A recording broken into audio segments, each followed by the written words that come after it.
And the All Progressives Congress in Osun State says it's relying on the people of the state and their votes to win Saturday's governorship election. State coordinator of the Renewed Hope, Ambassador Sunday Akere, insists the party is confident of victory over the incumbent governor Ademola Adeleke. We have more in this report. It's a work organized by members of the Renewed Hope ambassadors in Osun State to mobilize support for the APC governorship candidate, Bola Oyebamiji. They converged at Ayetoro Junction and marched through Igbona, Old Garage and Olaiya before the work was terminated at Ilirulua campaign office in Ogolua. We don't need federal might to win. We are a party, APC is a party that is loved and adored by the people of Osun State, and you can see it.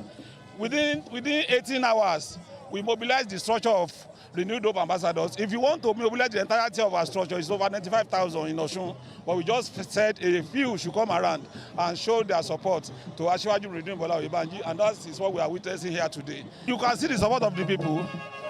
The people of Osun want us, they love us, and they are desirous for change. They knew that what we have been witnessing in the last almost 3.5 or 4 years is nothing but mediocrity. The people of Osun are tired of dancing, and they are ready for a governor that is ready to work and deliver the dividend of democracy to them. People are ready for this victory, and it is a blackmail that we are banking on federal might. You can see the turnout. If we are banking on federal might, you will not see this kind of numerous people, trying to ensure the victory for election on Saturday. On the security concerns arising from a series of killings and attacks reported across the state in recent weeks, the party says adequate security measures have been put in place. Everybody should come out and vote. Security will be provided for everybody that needed to come and vote. Be rest assured that it's going to be peaceful, security will be there, and the vote will be counted, and the vote will count. If you look at the agenda of Alhaji Muhyiddin Oyebamiji, you will see that he has stuff and he has plans for the women.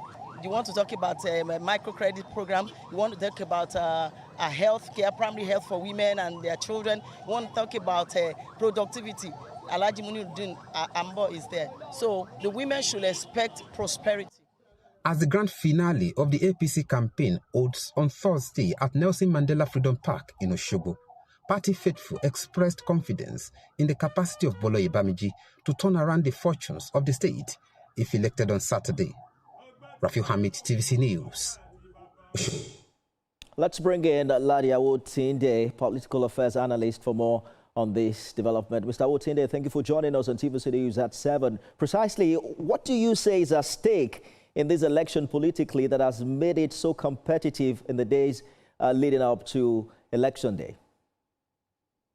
Yeah, thank you for having me. We will understand why this election is very competitive. You will know that we're moving gradually to the next cycle of election, which is for presidency and the gubernatorial election. So everybody wants to show that they're very strong in their domain. So don't forget that APC just went out of the government in 4 years ago, and they really want to come back. And you will understand Osun has always been very contentious in Southwest.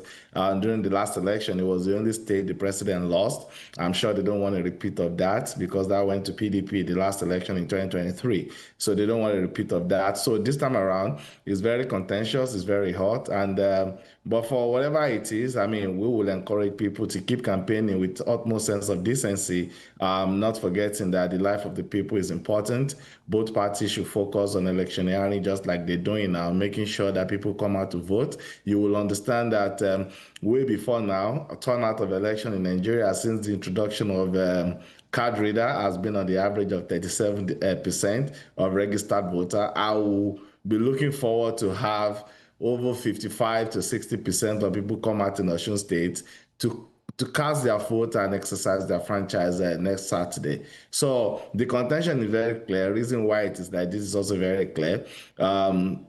Everybody wants to show they are very strong. Accord being the incumbent party, the governor used to be PDP, so he has to do like a lot of job to make sure that people familiarize themselves with the party, because you will still see that quite some people will still end up voting for PDP because that was where it was before. So there's a lot that needs to happen. They need to make sure that everybody is abreast of what is going on, and I hope that by Saturday we can come out as a Nigerian to say that we had a very good election in Osun State. But just to say that the president lost in Lagos too in 2023, it wasn't just only in Osun in the southwest. But Sorry, that's correct. That's correct. I mean to PDP. That's what I wanted to say. Let us talk about what must change in the next 3 days, considering the violent threats that have characterized this election. Yeah, what needs to change is the narrative that has been going on. The tension that has been going on need to tone down.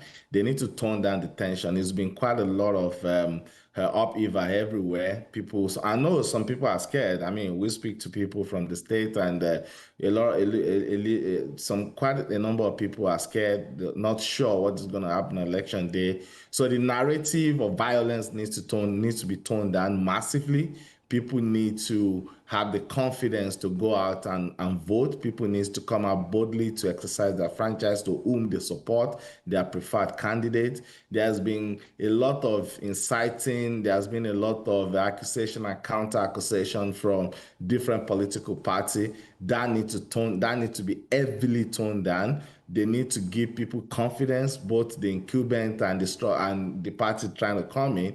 And even other party, we had ADC had their rally, I think 2 days ago. You saw it in Oshogbo. So it's not just two political parties that is contesting, despite the fact that we had two front-running candidates. But they need to encourage. Now it's time to encourage people to come out to vote.